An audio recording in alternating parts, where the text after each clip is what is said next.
सप्तम धातु वीर, एक मन शुद्ध सात्विक पौष्टिक अन्न के बाद एक बार के लिए तैयार होता है। और यहाँ बच्चे खिलवाड़ में 2-2 3-3 बार रोज।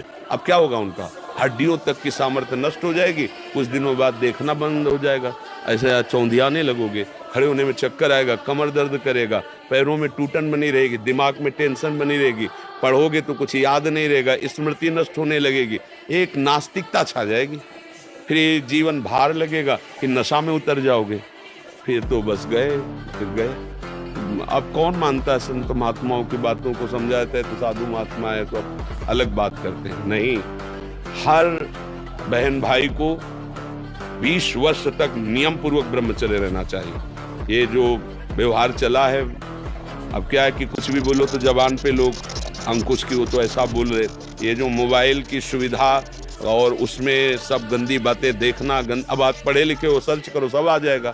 ये जीवन का नाश कर देने वाली बातें हैं बच्चों के।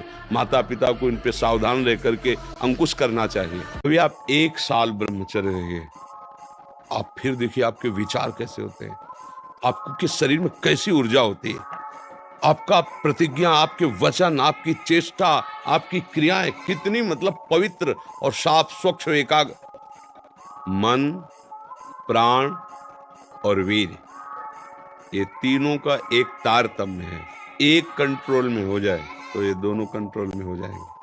अगर आपका ब्रह्मचर्यहीन जीवन है किसी भी क्रियाओं से, मतलब अधिक वासना और मन गंदा और चंचल होगा, और आपका ब्रह्मचर्य ठीक है, स्वाभाविक बिना प्रयास के आपका मन एक शीतल, एक गंभीर, एक शांत, जहां लगाना चाहो एकदम तुरंत लग जाएगा। अभ्यास और ब्रह्मचर्य, प्राणों का संयमन, मन का एकाग्र होना, ब्रह्मचर्य ठीक रहना, तीनों का तारतम्य है। वीर शक्ति का क्या होता है? एक अभ्यास होता है। जैसे आपने एक दिन का अभ्यास बना लिया तो 2 दिन बहुत सहन होगी, तीसरे दिन निकल जाएगी, अपने आप निकल जाएगी। गलत अभ्यास, वही आप जिसे स्वप्न दोष कहते हो, जिसे स्वयं ही वीरपात कहते हो, वो गलत अभ्यास से हुआ है। आपकी नस नाड़ियां इतनी दुर्बल हो गई, कुछ क्षमता नहीं रख रही वीर शक्ति को रोकने की। हम अगर कोई गलती ना करें और वर्ष 1.5 वर्ष इंतजार करें, दंड बैठक मारें, 2-3 किलोमीटर दौड़ लगाएं, जैसा हमने बताया, खान पान शुद्ध रखें, अगर कोई हरकत गलत ना करे तो ठीक हो जाता है। पर ये अभ्यास अभी आपको लंबे समय तक झेलना पड़ेगा। स्मृति शक्ति का नाश हो जाना, खड़े होने में चक्कर आना, कमर दर्द करना, गांठ दर्द करना, पढ़ाई में मन न लगना, भोजन अपाच्य, भोजन न पचने लगना, चिड़चिड़ा स्वभाव हो जाना, जरा सी बात में किसी को कटु वचन बोल देना, ये सब बातें आने लगेंगी। और वही 20-22 परिपक्व ब्रह्मचर्य और गृहस्थ में गया तो अब वो संतान उत्पत्ति क्रिया के बाद भी वो अस्वस्थ नहीं होगा, क्योंकि वो परिपक्व अवस्था हो गई। ब्रह्मचर्य सबकी नींव है। घर वालों की बात जाने दो, अपना अनिष्ट कर लेता है, इतना वो प्रतिकूल से उछवाने लगता है कि अपने को शूट करवा दे, अपने को जहर खवा दे। ये मन ही तो है, बच्चा सारा खेल मन ही तो कर रहा है। ये इतना दुष्ट है कि आ जाए तो अपने माता पिता का गला कटवा दे, ये इतना दुष्ट है कि अपने हाथ से अपना गला कटवा दे, ये डिप्रेशन में पहुंचा दे, और ये इतना अच्छा है कि भगवान की प्राप्ति करा दे। ये दिन भर यही करता रहता है, जाल बुनता रहता है, और भजन करने वाले दिन भर इससे लड़ते रहते हैं, इसकी बात काटते रहते हैं। धीरे धीरे धीरे ये जब अपने अंडर में आ गया, यही फिर महात्मा बना देता है, यही भगवान बना देता है।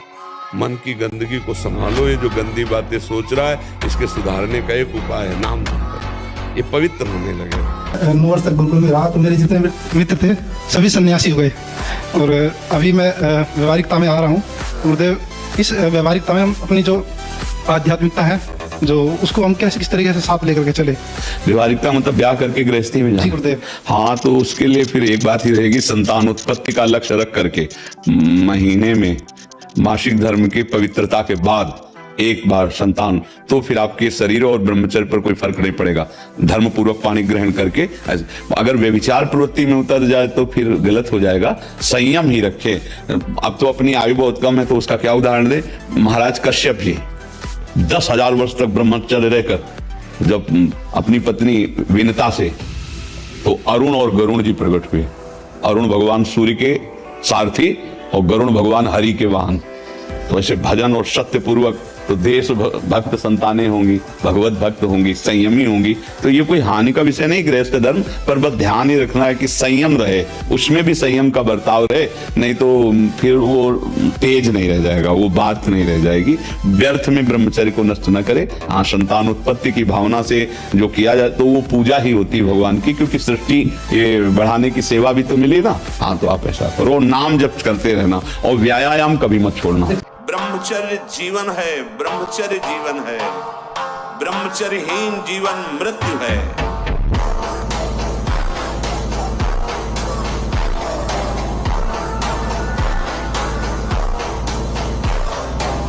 आप जो अभी हाँ, ये सीधी पुशअप से कठिन है। हाँ, ये हाँ, ये बहुत कठिन है। दोनों उछल के मारा, दोनों पैरों हाथ पैर ऊपर में से मारते। हाँ, नहीं महाराज जी अभी अपना ये ऑनलाइन काफी लोगों को 4-5 लाख लोगों को पूरा ऑनलाइन ट्रेनिंग देते हैं। जो युवा महाराज जी परेशान थे, बोले स्वास्थ्य की दृष्टि से या ब्रह्मचर्य नष्ट होने के कारण हम शरीर नहीं बना सकते, महाराज जी उन्होंने पूरा अपना भाई जी से सीखा और है। सबसे बड़ी बात यह है कि लोगों के लिए उदाहरण के बिना मांस खाए, बिना अंडा खाए, बिना मछली खाए हमारा शरीर बलवान है और हम स्वस्थ हैं। ये प्रमाण, जिन लोगों को भ्रम है तो एक बार बॉडी देखो, जो इसने कभी मांस नहीं खाया, अंडा ने, क्योंकि संतों का आश्रित कोई ऐसा काम थोड़ी करेगा। तो जो हाँ, और पूरा बल पूरा, और जैसे लोग कहते हैं ये नहीं बनेंगे, तो ये भी दिखा दिया करो कि कैसे ये तो देखो इससे क्या है, इससे हमारी समाज को जो हम चिल्ला चिल्ला के कह रहे हैं कि आप मांस मत खाओ, मछली मत खाओ, तो कहते हैं हम बलहीन हो जाएंगे। तो इससे प्रमाण मिलेगा कि संयम और साधना से कैसा बल आता है। आप मांस खाने से आप मोटे हो सकते हो, चर्बी बढ़ सकती है, लेकिन अगर आप ब्रह्मचर्य से हो, अध्यात्म में चलते हो, पवित्र आचरण करते हो, तो आप अपने से डबल वजन वाले को पटक सकते हो, क्योंकि आप में अध्यात्म बल है ना। हाँ, बहुत अच्छा लगा। ब्रह्मचर्य का पालन करो। उपासक जो ब्रह्मचारी होता है उसका खिला हुआ चेहरा रहता है, जैसे कमल खिला हुआ, बिना किसी कारण के उसकी मुख मुद्रा में प्रसन्नता होती है। जो ब्रह्मचर्यहीन होता है बुझा हुआ चेहरा होता है, तेजहीन, बिना किसी कारण के वो शोकग्रस्त लगता है। सुख है तो फूलो मत, कल दुख आने वाला है।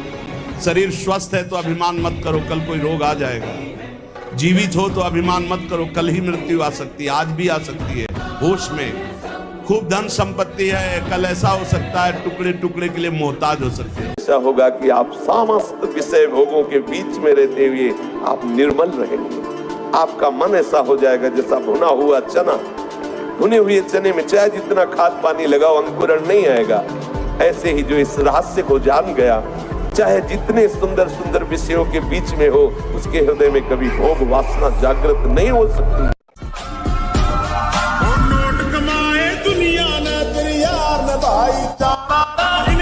अंकित जी पलवल से। श्री हरिवंश। जय श्री राम। महाराज जी आपके चरणों में कोटि कोटि प्रणाम। प्रभु जी मेरा प्रश्न ये है कि क्या हम अपने दिमाग को इतना तेज कर सकते हैं कि कोई भी चीज को एक बार सुने फिर उसे कभी ना भूलें? ब्रह्मचर्य व्यायाम जरूर करो, अगर ना करते हो तो शुरू करो। 4 बजे उठ करके 20 मिनट व्यायाम करोगे रोज, तो आप देखोगे वरदान की तरह काम करेगा। देखो, आप देखो, अपना जीवन देखना, 1 साल में आप बदल जाओगे। 1 साल में चेहरा बदल जाएगा, जीवन बदल जाएगा।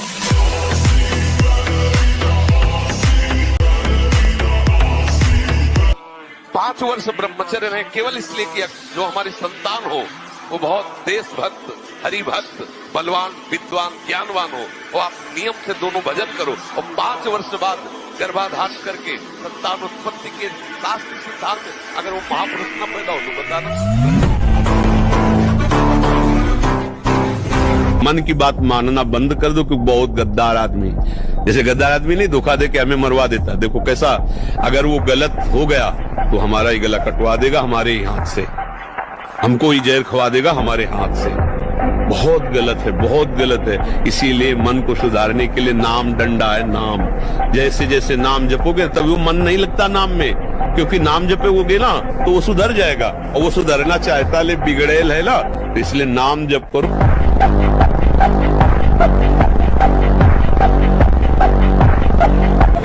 100 बार गिरो फिर भी पीछे मुड़ो मत, अगला कदम आगे बढ़ाओ, जीत जाओगे।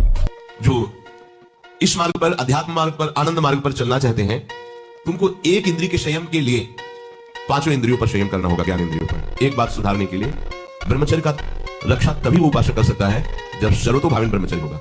एक जनेंद्रिय के ही ब्रह्मचर्य की पुष्टता का जब आप लक्ष्य कर लोगे तो उसकी पुष्टता के लिए आपको सर्वतोभावेन ब्रह्मचर्य धारण करना पड़ेगा। सर्वतोभावेन नेत्र का ब्रह्मचर्य, जो नेत्र किसी को भी देखकर भोग कामना कर लेते हैं, भोग बुद्धि से देखते हैं वस्तु को, व्यक्ति को, किसी को भी, इन नेत्र से व्यभिचार हो रहा है, इसलिए सावधान रहना चाहिए। ब्रह्मचर्य बहुत बड़ा प्रभाव पड़ता है इससे। यदि आप जबान से अश्लील बातें, गंदी बातें, कामुक बातें करेंगे तो आप ब्रह्मचर्य रह ही नहीं सकते। तो भारत देश से महान भारत देश को क्यों कहा गया? ऐसा भी है कि अन्य देश स्वीकार किया जाता है कि हमसे धनी है, स्वीकार किया जाता है कि वैज्ञानिक तत्वों में भी हमसे आगे हैं, पर भारत को महान धर्मशाली देश कहा गया है। कोई भी किसी भी देश का धर्मगुरु हो हमारे देश में आएगा, हमारी ऋषियों के सूत्रों से ही अपने धर्म को पुष्ट करेगा। साप का मूल जड़ भारत धर्म का है। कहीं भी हो, कहीं भी देख लो, चाहे जिस देश का नाम लो, कहीं ना कहीं किसी भारत के ब्रह्म ऋषि की छाप लेकर के डोल रहा है। भारत भोग प्रधान देश नहीं है, भारत धर्म प्रधान देश है। यहाँ धर्म गुरुओं के द्वारा धर्म स्थापना करके चलाया जाता है। यहाँ आज जो हम समझ रहे हैं कि बाहरी परिपाटी हमारे भारत में आ जाए तो भारत आधुनिक और सर्वश्रेष्ठ देश माना जाएगा, कभी नहीं। भारत अपनी परिपाटी से चलता है, तब सब देशों के ऊपर राज्य करता है। किसी भी देश में न पतिव्रता मिलेगी न यति मिलेगा, ब्रह्मचर्य का कहीं नामो निशान नहीं मिलेगा। ये भारत देश में ही मिलेगा। यहाँ ब्रह्मचारी मिलेंगे, यहाँ सती मिलेंगे, यहाँ प्राणपण से धर्म का पालन करने वाले मिलेंगे। अब हमारे जो नई पीढ़ी है वो आधुनिकता को स्वीकार कर रही है। गर्लफ्रेंड, बॉयफ्रेंड, कौन सा रिलेशन है, लिव इन रिलेशन, ये हमारे कहीं किसी भी धर्म ग्रंथ में लिखा हो तो आप बता दीजिए। बाल्यावस्था से आज तक जितने भी धर्म ग्रंथों का स्वाध्याय हुआ कहीं भी लिखा हो तो ये बोलो सर्वनाश का स्वरूप है कि नहीं? जब तक हमारे मन को विषय भोग का आधार नहीं होगा तब तक हमारे ब्रह्मचर्य पे फर्क नहीं पड़ेगा। जब तक आधार नहीं मिलेगा तब तक वो हमें नष्ट नहीं कर सकते। विकार जो है वो हमारे भजन को काटता है, तो भजन जो है विकार पर हावी रहता है, दोनों का युद्ध चलता रहता है, एक दिन विजय हो जाती है। पर ब्रह्मचर्य पे फर्क नहीं पड़ता, क्योंकि एकाग्रता पूर्वक जिस विषय का चिंतन किया जाता है उसका हमारे हृदय पर प्रभाव पड़ती है। प्रतीक कुमार जी झारखंड से, राधे राधे महाराज जी। महाराज जी, ना चाहते हुए भी मेरा मन पराई माता बहनों पर दूषित दृष्टि। ऐसा हो ही नहीं सकता बच्चा। हम ना चाहे और फिर मेरा मन ऐसा कर दे तो ऐसा अपनी बहन पे जाता है क्यों? वो भी तो स्त्री है। आप देखना जरा, अपने पूज्य जन जो घर में है, बेटी है, बहन है, माँ है, कभी नहीं जा सकता। अगर हम दूसरी तो फिर हमारे अंदर, अच्छा अब ये कह दे कि हमारी चाह नहीं है और मेरा मन चला जाता है, तो एक बात यहां समझनी है कि चले जाना कोई अपराध नहीं है। आज तक इसका दंड कहीं विधान लिखा हो शास्त्र में या कानून में तो हमें बताना कि तुम्हारा मन चला गया तो तुम्हें फांसी की सजा होगी, ऐसा कोई भी दंड विधान में। क्रिया ना होने पावे, क्रिया में है कलिकर एक पुनीत प्रतापा और मानस पुण्य होए, और नहीं पापा। अगर हमारा मन किसी माता बहन में चला जाता है, गंदी भावना करता है, तो हम उसे वापस लाते हैं और डांट लगाते हैं, जैसे अपनी बहन तैसे दूसरे की बहन। आत्मना प्रतिकूलानी परेशान न समाचरित। हमारी बहन को कोई गंदी दृष्टि से देखे तो कैसा लगेगा? तो हमको अपनी आंखें संभाल के रखनी, दूसरी बहन बेटियों की तरफ गंदी दृष्टि नहीं देखनी। आत्मना प्रतिकूलानी परेशान न समाचरित। कैसे मन हमारा जा सकता है लेकिन हम उसके प्रति कड़ा व्यवहार मन के, कैसे चला गया पर हम उसको सपोर्ट दे देते हैं। हम कहते जरूर ऊपर से कि हम चाहते नहीं, पर हम चाहते हैं। तो जो ब्रह्मचर्य पालन करता है रोग से लड़ने की सामर्थ्य आती है, शोक स्पर्श नहीं कर सकता, मोह पर विचार करने की सामर्थ्य आती, प्रमाद स्थिति नहीं रहती, अकर्मण्यता नहीं रहती, अकाल मृत्यु नहीं होती। ब्रह्मचारी कभी विचारों से दरिद्र नहीं होता है, चिंता नहीं होती, उसके हिंसात्मक वृत्ति नहीं होती, द्वेष नहीं होता, ईर्ष्या नहीं होती, अशांति नहीं होती। ब्रह्मचर्य समस्त दोषों का नाश कर देता है। ब्रह्मचर्य बहुत बड़ी हमारी निधि है। ब्रह्मचर्य संपूर्ण विद्याओं को प्रकाशित कर देता है।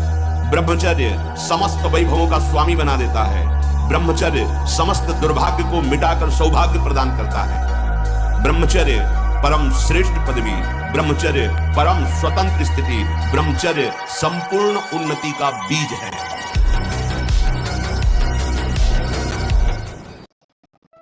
Materialism can only be enjoyed by a sannyasi.